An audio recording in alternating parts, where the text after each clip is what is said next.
Well, thank you very much. It's great to be with you, and I hope you can hear me well as well. And I wish I was there with you in beautiful Athens. Unfortunately, there is some pressing government business here in Warsaw. I want to start by saying that clearly and apparently all roads lead to Moldova, because I had a chance to visit last week as well and meet with Madam Minister.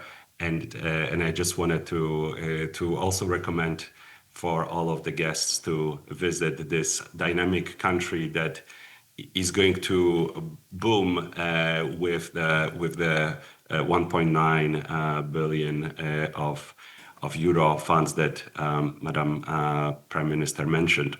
But back to Poland, even though the relations with Moldova are key for Poland, we approach this. I think Poland is a very good example for Moldova, for other countries to see what European integration can bring to our economy and our society. Just to give you some of the figures, but then I want to actually zoom out for a second to European perspective, because we have just a couple of days ago finished the EU Council presidency, which was key for us, but also in a formative moment for the European Union and its new team in Brussels. So Poland is now the fastest growing economy in the EU with 3.2%. It's a large economy by European standards, but it's also very innovative economy with a great human resources.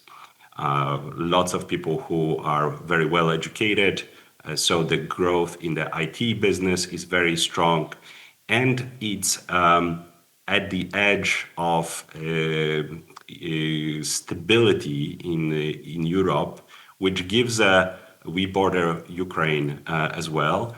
And there is a great focus, and this was in fact a motto of our presidency, Security Europe. And it gives edginess, but also a certain spark, not only when it comes to our defense expenditures, which are now at 5%, but also when it comes to an influx of ideas, including to and from Ukraine. But what I would like to signal in our panel as well, in our discussion, and perhaps for other sessions as well, is what we were able to accomplish with other member states in the EU that is critical for not only Polish economy, but for the wider Europe. It's really on the economic side has been the focus on simplification.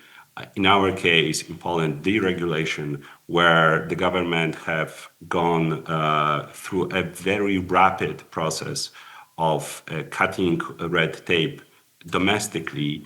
But importantly, this idea has gotten a very wide support in the EU Council, with the Prime Minister working closely with all the other member states. And as you know, European Commission has come in now with a number of so-called omnibus deregulation simplification packages. And that's something that is clearly needed for European economy to boom. And the last thing I would mention too, that we have been working on, and that's something that was part of my responsibility as a deputy minister responsible for trade. But this has not been the quiet time in international trade, also in the transatlantic context. But to say it very, very diplomatically, we've been engaged, of course, in the negotiations.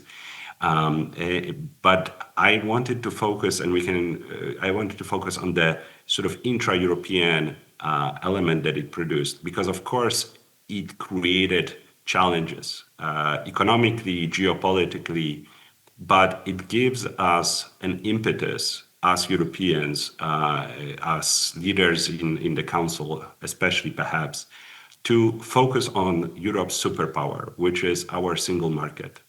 And single market that of 450 million wealthy consumers, but also importantly, single market that is not yet completed. and many of you know, and this is something that was also in Draghi's report and Mr. Lette's report, that our barriers to trade within the EU amount to 40% of tariffs in goods and over 120% in services. So this has been also, especially when it comes to liberalizing trade in services, our priority, but there is so much more that we can do as Europeans. And this challenge internationally, the challenge from in our trade negotiations is pushing us dynamically in this direction. That's a perspective I wanted to bring from Warsaw, but with a distinctly European flavor as we just finished our EU Council presidency. Thanks.